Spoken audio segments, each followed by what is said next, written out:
raadiyoo sagalee walabummaa Oromiyaati. Raadiyoon sagalee walabummaa Oromiyaa akeeka qabsoo kan saba Oromoo bilisaaf biyya Oromoo walab sirna dimokiraasii faqaan bulu deebisanii gadi dhaabuuf godhamu deeggara. Akeeka qabsoo kana babal'isuufis hojjeta.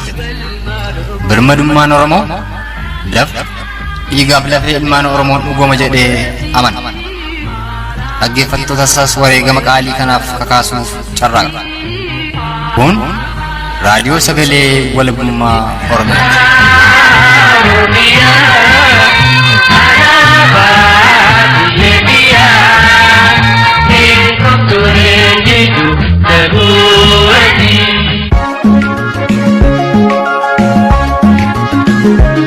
Yooyyaa babaarottoolee hordoftootaaf dhaggeeffattoota raadiyoo sagalee walabummaa Oromiyaa jaallatamu ashama kan nagaa sanfuudheef turtiin keessan sagantaa tamsaasa kallattii raadiyoo sagalee walabummaa Oromiyaa kamsa fulbaana bultii 30/2021 waliin haa ta'uuf kan isan hawwatu. Ana xiiqii dhugaasaati. Anis ana dhufu saniin jechaatumaan muummeffannaa kurfii keenya guyyaa irraa isanitti hima. Hawaasni Oromoo kaaba Oromiyaa konyaa Walloo fi Raayyaadhaa haalamtu keessa jiraachuu loltoota mootummaa Koloneel Abiyyi fi humna TPLF gidduutti walitti dhufiinsaan deemaa jiruun wal qabatee Oromoonni Raayyaadhaa fi Hejjuu qe'ee qabeenya isaanii gatanii buqqaanii baqataa jiraatu. Yeroo baqatanii gara Walloo seenanittis ammoo humni fiinxaaleeyyiin Amaaraa hawaasni Oromoo Walloo fi Raayyaa akkasumas Hejjuu akka walitti hin makamne gochuudhaan kallattiin hawaasa Oromoo Hejjuu fi Raayyaadhaa gara naannoo Amaaraatti fudhataa jiraatu. Haa ta'uti hawaasni Oromoo kun Amaara didanii gara Wallootti deebi'aa jiraatu irratti odeessa kallattiin Oromoota Raayyaa fi Oromoota Walloo irraa arganne dabalatee gara lixa Oromiyaa godina Matakkalittis bilbiluudhaan duguuggaa sanyii akkaan suukanneessaa humnoota fiinxaaleeyyii Amaaraa takka'u qaama faannoo jedhee ofii yaamuun hawaasa Oromoo konyaa Matakkal keessa jiraatu irratti raawwataa jiru irrattis odeessa bal'aa Oromtichi tokko irraa arganne qabna. Turtiin keessan ammas agamaa'ee kurfii keenyaatti nu faana ta'uuf irra deebiin isan hawwataa jalqaba irratti haala hawaasni Oromoo Raayyaa fi Hejjuudhaa baqatee keessa jiru qoratuuf gara Oromticha Raayyaa tokkotti bilbiluudhaan waan odeeffanne isiniif dhiyeessuun kan afetti sunuma duraa duuba tarkaanfanna. Itti dhiyaadhaa.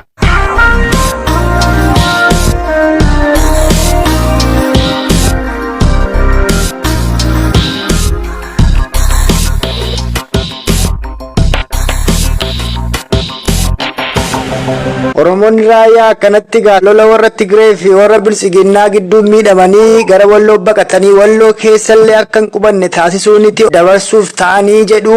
Maal ta'aa jirtanii? Eenyu sin buqqise? Walaana wayyaanee sun buqqaan jiranii akkamitti buqqaan karaa baasee magaalaa baasee jedhamtutti illee dhufu yeroo baasee deemnee akkamitti gargaarsallee gaafanne gargaarsi waradaa sanatti kennamuudhaaf beekamaan hin jedhani. Eenyu jedha? Uummata kantiibaa fi warra bulchaa kallattii irratti hin jedhan. Duuba eessa dhagaa jedhan? Kombolshatti kennamaa kombolshalee kaan hin jedhanii kombolshalee. Hayyee? Yeroo kombolshalee simmanni uummata baqattoota itti qeebalan hin jiru hin jedhanii fi nutti koloo kan jedhamtu achi baasan. Hayyee? Yeroo achi ganyee simmanni hin jiru mana cabaa wayii keessatti miidhanii. Tole. Bakka san namni ilma namaa miti haree itti hidhamee buluu hin danda'u. Ijoollee daa'ima kana gadhaatti guyyaa diidam qabdi jira kan dhalu faasetti jira. Akkasitti firoosa qabnu bilbilannee dhufanii ganda sanii fuudhan jechuudha. Duuba attam taatan amma? Amma firumatti walitti fuudhee mana ilaalanii bakkatti kaa'anii. Amma kombolcha jirtan moo gara Walloo kamisee deebitan? Magaalaa baasee jirra amma. Isin waliin ka buqqee silaa Oromoo Raayyaa hagam tokko ta'a hedduu? Hedduutti buqqee kaan bakka isheen labee kombolcha jira. Kaan kakaatti kaara deddeemu hedduutti jira. Nuti waan fira qabnuuf gara firaatti deemnee akkasitti gara santuu gargaarsanii godhanii kaa'anii jiran jechuu amma. Amma waan siyaasaa waan kana duuba jirtu Oromummaa Raayyaa fi Oromoo Walloo kun akka waliin argine akka waliin hin dubbanne akka waliin firoonfamneefiti Oromoo afaan Oromoo dubbatu kana kee achi gara Amaaraa dhiibanii jedhu kanaaf sin geessanii garasitti laa. Akkasitti asumaas bakka kanatti kennamu gargaarsuun hin jedhanii bakka sanni geessanii waan isaa baadheefuu hin dandeenye. Raayyaa keessatti kan wal haadhe warra Abiyyi fi warra Tigreetti silaa. Warra Abiyyi fi Tigreetti wallola biyya sanatti akkasitti manni biyyarraa buqqee jechuudha. Isa keessatti namni Oromoo Raayyaa hedduu miidhame. Hedduun miidhame kan biyyarraa beellu hedduu jira. Mana isaanii dhiisanii qabeenya isaanii dhiisanii waan facaafatanillee hojjechuu hin dandeenye dhiisanii ba'an jechuudha. Bakka lolli kun itti gaggeeffamte raayyaa keessaa maqaan isii maal jedhamti? Raayyaa isheen irraa buqqaane 30 jedhamti eegduudha. Eegduu 30 irraa buqqaane kan raayyaa hin dhufne karaa lafee hin gubbaan deeman kan ammaa hin dhufe warra eegduudhaatti buqqeessu dhufe. Ayyaamma warri ejjuu 30dha jalqaba makalaakaa kolonii Abiy kana rukuttanii meeshaa waraanaayyuu irraa fudhattanii turtanii jedhu isa booda immoo dogoggoraan Tigireedha walitti buutanii namnillee gaagaame ka jedhu tokko jira dubbiin dhugaa. Makalaakaa Abiyyiin namni tokkollee rukutu hin jiru. Wayyaanonni gadi biyyaa seenan booda qawwee fuudhaa kan jiru waan uummatatti yeroo takka fidanii akkasitti uummataa walitti bu'an. Hayyee. Waan sanilaa kan ta'e amma rakkoo hedduutti jireechuu waan facaafatan irraallee uummanni ba'anii jiranii kun amma akkanatti agarsiisee magaalaa takka tokko keessatti facaanee jiraachuu jireechuudha. Amma inumaa kan Oromoo raayyaa dhukaase kan miidhaa san qaqqabsiise amma ejjuutti warra wayyaaneeti. Warra wayyaaneeti. Meeshaan maal ta'e jedhu sinirraa eekkatuu fedhamoo maal dubbiin? Dubbiin meeshaa eekkachuu barbaaduudhaa kan ta'e harka wal bu'an jechuudha. Akka sanatti gaazama hedduudhaa rukutaa hedduutti bu'e. Tole. Waraanni Abiyyi hedduu bu'e booddee baqasee aleeneen fi isaantu walitti hafee jechuudha. Waraanni Abiyyi dhiisee baqasee kute. Baqasee kutee booda deebi'e. Amma deebi'an jechaa jiranillee illee dandiqoo dandattee gattee namni deebi'e hin jiru. Hedduu rakkoo adda addaatti jira amma galtee isa gargaarsaa. Warra amma galtee iddoo keessa jira ijoollee daa'imman bara 3 bara 2 bara 1 fi jechuudha. Kan amma dhageessan kun haala hawaasni Oromoo raayyaaf ejjuudhaa keessa jiru qoratuuf gara Oromticha raayyaa tokkotti bilbilee odeessa guutuu sarraa argannedha. Akkuma afaan Oromticha kanarraa dhageessan loltoota Koloneel Abiyyiif humna TPLF gidduutti walitti fufiinsa deemaa jiruun wal qabatee hawaasni Oromoo raayyaaf ejjuudhaa manaa qabeenya isaanii dhiisanii buqqa'aa jiraatu. Buqqa'anis ammoo gara wallootti yeroo baqatan humnoonni fiinxaaleeyyiin Amaaraa hawaasni Oromoo ejjuu raayyaa akkasumas walloo akka ol keessa hin qubanne akka firummaa dhiigaa Oromummaan walitti qaban san hin jabeeffanneef addaan eegaa jiraatu irratti odeessa arganne san dhageessinedha. Kanatti immoo aansuudhaan dhimma kanaaf kabiroo irratti odeessa guutuu Oromticha kaaba Oromiyaa kunyaa walloo irraa arganne suniif dhiyaata. Sunis muuziqaa ce'umsaa kana booda eegala.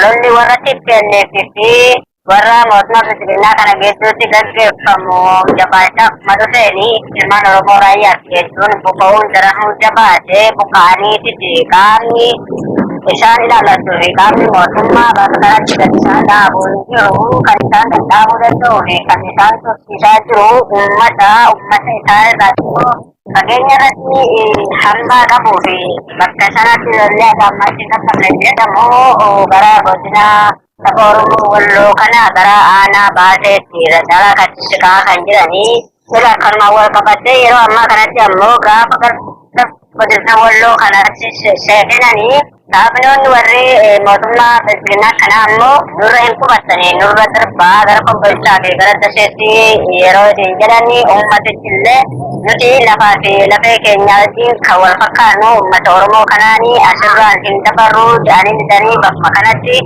iraarsa adda addaa argaa jiran gariin ammoo dirqama kan fe'amanii gara kombolchaatti geeffamanillee ni jira. Kombolcha kanadha warra afaan Amaaraa dubbatu kanatu gaggeeffata waan ta'eef sana hifataniiti asumatti ammoo ijoollee sabboontootaa fi ijoolleen dammaqiinsaa qaban keessaa ammoo uummata kana ofitti fuudhanii qubachiisaa jiru simataniiti bakka qabsiisuun inni jira jechuudha. Bakkoota garagaraatti bakka daanifaatti kan jiranii.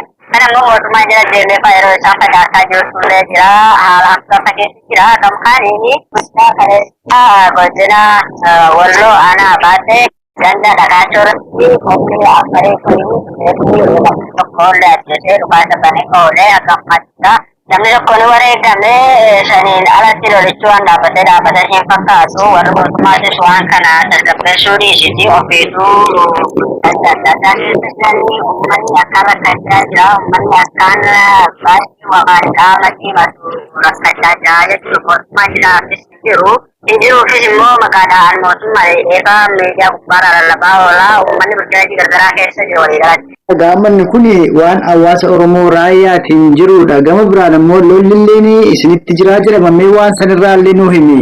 Yani yeroo ammaa kana uummata keessa deemanii fa'aa uummanni gosaa fi gosa akka wal dhabuufillee yeroo garagaraatti shaakalee akkuma godhaa as ba'anii amma immoo ijoollee qabsaa'otaa ajjeesuutu jira. Erga ajjeesanii gosa abbaa waraana bilisummaa Oromoo ajjeeseeti deemanii gandarratti qaamni isin jala ajjeesee miseensa waraanaa eegalu jedhamudha jedhanii fa'aa kaabinoonni yeroo uummata walitti buusuudhaaf shaakaa garagaraa sana godhan agarsiisa.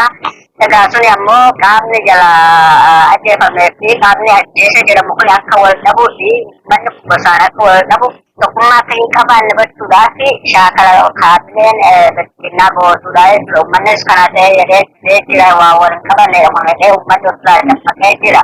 Gamkaaniin ammoo karaa humna warra affarii kanaatiin akkuma asirratti jedhullee akka fakkeenyaatti aanaa baasee kanarraa guyyaa kaleessaa nam tokko ajjeesanii jechuudha. Warri affarii kun dhukaasa irratti banootu jira. Akkasuma nageenyi keessa ummatichaatti hin jiru halkanirraa galgala manatti deemamee fa'aa namoonni ukkaanfamuu hidhamanii eessa buutee dhabamu. Magaalaa keessatti illee erga aduun seenee sochii tokko gochuun akka hin jirree fi uummanni nagaan ba'ee gabaa godhatee akka hin gallee fi uummata irratti roorrisuutu haalaan hammaatee jira jechuudha. Hayyeegaa isa kana hundumaatti mee furmaata godhuu fi ati malli yookaan falli maaliidha kati jettu hawaasa Oromoo bal'aan? Falli isaa inni irraa xumura mootummaa kana bakka kaasanii mootummaan osoo mootummaa Oromoo gad dhaabbachuudha. Mootummaa Oromoo sana gad dhaabbachuudhaaf sirna kana kuffisuudhaaf ammoo qabsoo bilisummaa Oromoo waraana bilisummaa Oromootiin durfamee goora bal'aa jiru kanarraa qooda tokkoon keenya nam tokkeen akka nam tokkootti maalirraa eegamaa maal humni keenya qoodinarraa ilaallatumaa eegate jedhu of gaafatee namoo qabsoo bilisummaa Oromoo irraa qooda fudhachuudhaan mootummaa kana kuffisuuf furmaata irraa Gama kabiraatiin ajajaan olaanaan Abaaboo Boodhaa galeeraa karaan sana dogoggora akka teessu hubateera. Kanaaf ijoollee raasaa jirtu galchaa jedhaniitu hawaasa Oromoo walloo sobuu yaalaa jiru jedhu kanarraa maal nu himta? Egaa qabsoon akka baaburaatti jedhanii tokko irra koraa tokko irraa bu'aa qabsoon bifa sana qabdi. Gaaf kana ammoo warri kaabilee bilchiginnaa kun hireedhuma arganna jedhanii qaama qabsoo bilisummaa Oromoo kaleessa keessatti illee fakkeenya adda durummaa kan godhachaa jiran kana waan goolicha leengetti qabatte ajaja waan bilisummaa Oromoo akka waliigalaatti jiru galee jira. Warri raasaatti akka warra shirtaadha. Kanaaf harka kennadhaa jedhanii fa'aa yeroo sossobbiidhaaf yaalantu deemaa jechuudha. Kana uummanni illee bareechee beekee jira. Qabsoo duras galma ga'eetu qabsoo goota jedhama.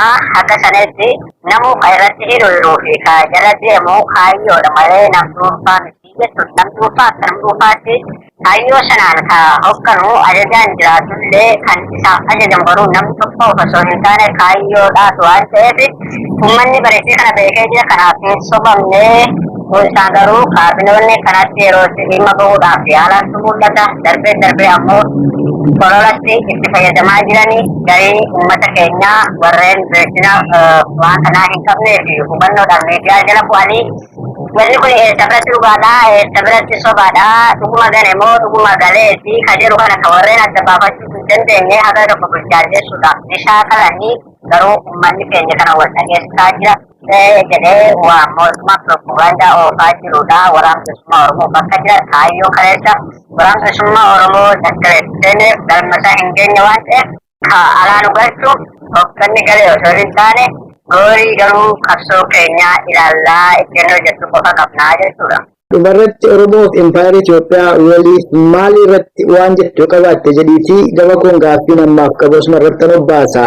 Biyyi Itoophiyaa jedhamtu hin jirtu. Nuti biyya kan beeknu Oromiyaa keenyatti beeknaa Impaayera dhanuuf Itoophiyaan Impaayera haga ta'etti Itoophiyaa kana haga hin jennetti Oromiyaa keessatti ijaaruu wanti jedhamu waan hin jirree fi Impaayera sana ammoo diiggachuudhaaf qabsoo bilisummaa Oromoo waraana bilisummaa Oromootiin gaggeeffamuun hoogganamuudha qabna. Saniif ammoo waan qooda Oromoon tokkoon isaanii qabsoon kun dhalaalachaa jiru osoo ofiin qusatanii fi fakkeessi osoo hin taane dhugaadhaan wareegama isarraa barbaachisu kafaluu qaba. Immoo qabsaa'aadhaan erga jedheeti boorutti Oromiyaa bilisoomsa keessa niin jiraadhaadhaaf osoo hin taane sabni keenya haa jiraatu an wareegame sabni bilisa haa ba'u seenaatti haa jiraatu isa jedhu giddu gala godhannee haa sochooruu dhaamsa Oromoota maraaf qabuudhaan. Kan amma dhageessan kun ammoo gara kaaba Oromiyaa Konyaa Wallootti bilbiluudhaan Hawaasni Oromoo konyaa walloodhaa arrallee akkuma kanaan dura rakkoolee akka akkaaf saaxilamee jiraatu irratti odeessa Oromticha walloo irraa argannee san dhageessifnedha. Kanatti immoo waan Suudaan lixa Oromiyaa godina Matakkalitti bilbiluun odeessa guutuu haala hawaasni Oromoo konyaa Matakkal keessa jiru irratti Oromticha Matakkal irraatii argannetu isiniif dhiyaata. Sunis muuziqaa ce'umsaa kana booda eegala.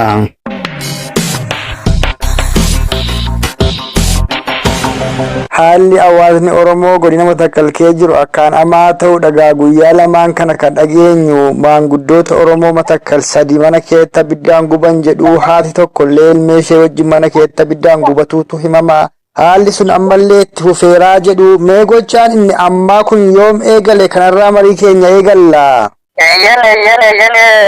Dhuguma Oromoo Matakkal wadda naftanyaa naannoo sadii nutti doleellee ganda ergichi garaa gaarissaa kan jedhamu irratti maanguddoos shamarran dhaltee kan guyyaa lama waliin illee ishees qalanii mana keessa guban. Amma kana kan godhu humna faannoo Amaaraa jedhamuudha jedhu warri kun immoo kallattumaan naannoo Amaaraa irraa akka dhufanii milishoonni liyyuu warra dabuubiidha achi gara sana dhufanii jiran illeen eessaa dhuftanii fuuldura dhaabbannaan hayyamuma mootummaa naannoo Oromiyaatiin akka lafa sana seensifaman dubbatu jedhu mee waan kana bal'ina isaa nuu himaa. Dhugumanni kun faannoo Amaaraa jedhamu faannoo isaanii bichaatu hin ta'in milishaa hidhataa isaanii hunduma isaaniiti kana deemee dhufaa jiru. Sidaamaa kan jedhan makalaakayaa mootummaan ergannillee sineensi maddu jedhee didee ture. Inni didennaan isaan kun immoo humnuma Amaaraa kan jedhamanitti dhalatee kan yoggaa kudha lama walillee kan baratanii jiru hidhatanii deemaati kan isaan jedhan mana namaa gubaa jiru qabeenya namaa balleessaa jiru. Ammasuma edaa kanallee akka mana baay'eedha naannoo deebi'ee bilisummaa Oromoo jedhu kaasoo irratti banan sanarra dhaqanii dadhaboota warra jaarsaaf jaartii isaaniin baarnaan amma kanammoo mana gubaa jiru. Gaafa warri Amaaraa gochaa akkasii kana raawwatan maanguddoota Oromoo mana keessatti gubanii haadha deessee guyyaa lamaa ulmaa'ee ciiftu ilmee ishee wajjin ajjeesan jedhan kana waraanni bilisummaa Oromoo dirmachaa fi jiraa dhageenye amma isaantu dirmatee fi naannoo sana ga'e. Dirmatanii isaan naannoo sanarra ga'anii irraa baasanii sicha gubate dannaa isaanii kan gubatanii deessi warra illee baasanii naannoo sana warra dadhabaa fi dhukkubsatoota warra madaa'e fudhatanii ba'anii jiru. Isaan immoo itti deebanii mana gubaa kan dhaltee sirriirra jirtullee maatii ishee wajjin qabaa jiru naannoo Amaaraa sun. Fedhiin warra kanaa maali? Naannoo Matakkalirraa maal barbaadu? Matakkal kan Amaaraati malee Oromoo daddala hundaa'ee sochoos jiraachuus hin danda'u hin balleessinetaa jiru. Ammuma kanallee walga'iitu jira Oromoon harka baasanii jedhani. Amma nu bilbilaa jiru harka baasanii amma yoomitti akka taane jennaani humna Amaaraa kun meeshaa afaan buufatanii walga'iillee itti gadi deemaa jirudha ammuma ammaa kanallee. Eenyutu walga'iin teessisa? Humna liyyuu naannoo Sidaamaa kan mootummaan Koloneel Abiyyi achi fide sanatti teessisa moo eenyu teessisa walga'ii kana? Inni Sidaamaa sanatti teessiseetii gaafate maaliif qabeenya namaa reebdu maaliif qabeenya namaa balleessitu maaliif jaartii jaarsa maaliif qabeenya namaa barbadeessitu nama jeetu jedhee gaafateeranni nagaa buusaa innan nagaan buunu Oromoon balleessina wayin nu balleessu wayin isaan biyya narraa Matakkalirraa hin balleessina kan isaan hidhaa jiran amma kanallee. Amma warri Amaaraa kun magaaluma keessa akkasumatti ifatti meeshaa hidhatanii deemuu namni isaan gaafatullee hin jiru. Namni isaan daangessullee hin jiru ganda gaarisaa kan jedhan kana keessa sidachi deemaa jiru namni dhibba jaha dhibba torbaa ol lakkaa'amuun humna Amaaraa adimee 12 ol kan ta'e meeshaa baatanii socho'aa jiru. Amma Gaalessaa ganda kam keessatti bakki amma dheengaddatti maanguddoota Oromoo sadi ajjeesanii haadha deessee ulmaa'ee ciiftullee ilmee ishee wajjin qalan kun. Caancoo gandi isaa jeesheedhama caancoodha garuu naannoo isaa. Amma maal jechaa jira hawaasni Oromoo Matakkal erga humni kun akkeetti hidhatee socho'a ta'e amma Oromoo balleessinaa jedha ta'e maal jechaa jirtu sini maaltu falaa jettu qawwee taatu qawwee dur sinirraa eeke mootummaan Koloneel Abiyyi hawaasni Oromoo Matakkal amma maaluma jira. Mootummichi duraan dursine isaa naannoo keenyarraa hiikee baay'ee fide namni keenya erga qullaadha malee amma tokkotti galuttillee hin dhukaamnaa hin waraannataa jira Oromoon keenyallee guddaaf xinnoodhaati qeerroo isaa jinkee akka gadi hin dhiibnu biyya kaakayyuun keenya baabayyuun keenya irratti lafa baasee naftanyaadhaaf amaaraaf gadi hin dhiibnu irrattillee dhumnataa jira Oromoon illee. Miseensonni waraana bilisummaa Oromoo godina Matakkal keessa jiran illee jajjabaachaa jiru humna aaraallee dhiyoo kana eebbisiisanii jedhu. Iyyeen dhuguma inni kun dhiyoo maqaan amma soorata jedhamayyuu hin geenye dheefoo bisheefnee mallee babal'ataa jira bilisummaa Oromoo. Ayyeegaa hawaasa Oromoo bal'aa guutuu Oromiyaaf ala jirutti maal himattu? Yookaan himannu gaanullee bishaan nuuf seesisaa jira bishaan immallee karaa akka isaan nutti marsanii akka nutti bilisummaa Oromoo Oromiyaallee jirullee Oromoo saba hundumaattillee dhaamsa biraa mannuu nutti dirmadhaa noobattaa noomuttillee Matakkal kana keessa gadi hin dhiibnudha kan nu dhaamman.